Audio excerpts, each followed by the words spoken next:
আসসালামু আলাইকুম, কেমন আছেন সবাই? আশা করি সবাই ভালো আছেন। আজকে সকাল সকাল একটু নিচে আসলাম নাস্তা করার জন্য। আর এইখানে আমি কাজ করি, এটা আমার কাজের জায়গা।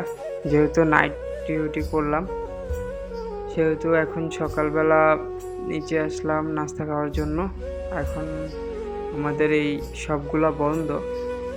এইখানে পিৎজার দোকান আছে, বার্গার, আর ওইখানে বিলেভেন আইসক্রিম, চকলেট ওইগুলা বিক্রি করে।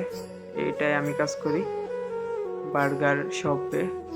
আসলে এইখানে কিছুদিন হলো কাজে জয়েন করলাম। আজকে অনেক দিন পর মনে হচ্ছে সকালের আবহাওয়াটা একটু গায়ে লাগাচ্ছি। আসলে সন্ধ্যাবেলায় ডিউটি চলে যাই, আবার রাতে ভোর রাতে আসলে ডিউটি শেষ হয়, তখন আইসা রুমে থাকি। সকালবেলার এই আবহাওয়াটা উপভোগ করা হয় না বা দেখাও হয় না।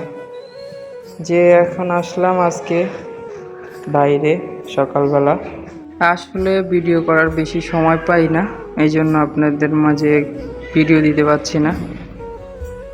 আজকে একটু সময় হলো, তার জন্য একটা ভিডিও করলাম আপনাদেরকে দেওয়ার জন্য বা আপডেটটা জানানোর জন্য। আমি এখন কি করতেছি, এইখানে আমি থাকি, এই বিল্ডিংয়ে আমি থাকি, আর এই নিচে এখানে কাজ করি। আসলে প্রবাসীদের রাত দিনের কোনো হিসাব নেই, কখন যে রাত হবে আর কখন যে দিন শেষ হয়ে যাবে সেটার আসলে আপনি বুঝতে পারবেন না।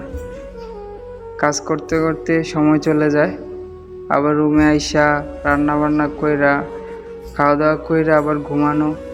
আসলে প্রবাসীরাই বুঝে প্রবাস জীবনটা কেমন। যারা প্রবাসে আছে তারাই একমাত্র এটার অনুভূতিটা বুঝতে পারবে। আসলে মোটামুটি সকালের ওয়েদারটাও অনেক ভালো লাগতেছে। অনেকদিন পর আসলে বাইরের এই আবহাওয়াটা উপলব্ধি করতে পারতেছি। আর এইখানে বিদেশে রোদের তো অবস্থা বুঝেনি। এইখানে রোদের তাপমাত্রা যে অনেক বেশি থাকে সব সময়, সেটা আসলে সবাই জানে। সো সকালে একটু রোদটা কম থাকলেও আস্তে আস্তে রোদের তাপমাত্রাটা বাড়তে থাকে। বিদেশের অবস্থাটা তো বুঝেনি, সবাই জানেন কত ডিগ্রি সেলসিয়াস তাপমাত্রায় মানুষ থাকে বা কাজ করতে হয়।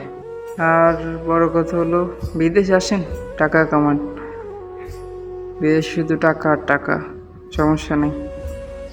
আসলাম নাস্তা খাইতে, এই সামনে বাসার নিচে হোটেল রেস্টুরেন্ট, ওইখানটায় গেলাম, দেখলাম বন্ধ হোটেলটা, সেজন্য এখন আবার হয়তো বা ফিরে যাইতে হবে। একটু এখনও খোলে নাই যেহেতু অনেক সকাল। সো সবাই ভালো থাকবেন, ভিডিওটি ভালো লাগলে শেয়ার করবেন। আসসালামু আলাইকুম রহমতুল্লাহ।